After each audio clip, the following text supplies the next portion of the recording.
નમસ્કાર, ટુડે ન્યૂઝમાં આપનું સ્વાગત છે. હું છું રીના. આવતીકાલે લોકસભા 2024ના ચૂંટણીના પરિણામો તબક્કાવાર જાહેર થશે, ત્યારે ભારતીય જનતા પાર્ટી અને કોંગ્રેસના ઉમેદવારો અને તેઓના ટેકેદારો પોતપોતાના જીતના દાવા કરી રહ્યા છે. આજે પ્રેસ કોન્ફરન્સ યોજી જિલ્લા ભાજપ પ્રમુખ કીર્તિસિંહ વાઘેલાએ મોટી જીત સાથે, મોટી લીડ સાથે રેખાબેન ચૌધરીનો દાવો કર્યો હતો. તેઓએ પણ સ્પષ્ટ કર્યું હતું કે જીતનો જશ્ન નહીં મનાવાય, કેમ કે સરકાર અને પ્રદેશ પ્રમુખ CR પાટીલની સંવેદનાઓ રાજકોટ ગેમ ઝોનમાં અકસ્માતમાં માર્યા ગયેલા લોકો સાથે જોડાયેલી છે. ગુજરાત જ્યારે શોક મનાવી રહ્યું છે, ત્યારે આ શોકમગ્ન વાતાવરણમાં ભાજપ ઉમેદવારો અને કાર્યકર્તાઓ જશ્ન નહીં મનાવે તેવો મોટો ખુલાસો તેઓએ કર્યો હતો. જ્યારે બીજી તરફ કોંગ્રેસના જ્ઞાનીબેન ઠાકોરે પોતાની જીતનો આશાવાદ વ્યક્ત કર્યો હતો. જ્ઞાનીબેન ઠાકોરે આવતીકાલે મતગણતરીમાં તેઓ વતી ભાગ લેતા એજન્ટોને શુભકામનાઓ આપી હતી અને પરિણામોમાં તેઓને તેમજ કોંગ્રેસની જીતનો આશાવાદ વ્યક્ત કર્યો હતો. આ બનાસકાંઠાની હોટ સીટ પર લડતા બંને ઉમેદવાર તેમજ તેઓના કાર્યકર્તાઓ જીતનો આશાવાદ વ્યક્ત કરી રહ્યા છે, ત્યારે નસીબ કોની પર ફલે છે અને આવતીકાલે બનાસકાંઠાના સાંસદ કોણ બનશે તે ચિત્ર બપોર સુધી સ્પષ્ટ થઈ જશે.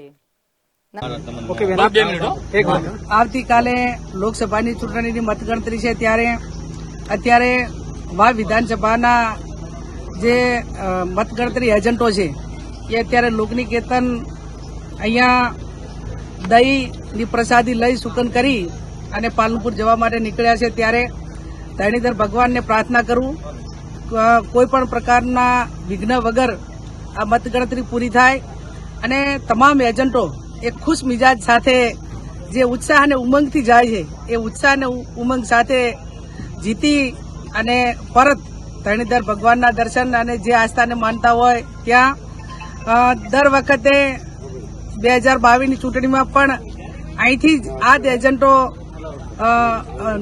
દર્શન કરી અને મા જગદંબાના સાનિધ્યમાં દર્શન કરીને નીકળ્યા હતા, વિજય થઈને પાછા આવ્યા હતા.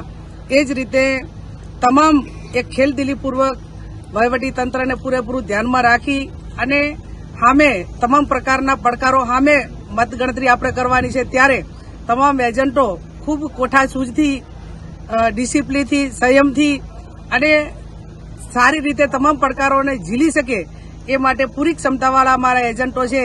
અને મા જગદંબા નડેશ્વરી ધરણીધર ભગવાનના આશીર્વાદ અમારી સાથે છે.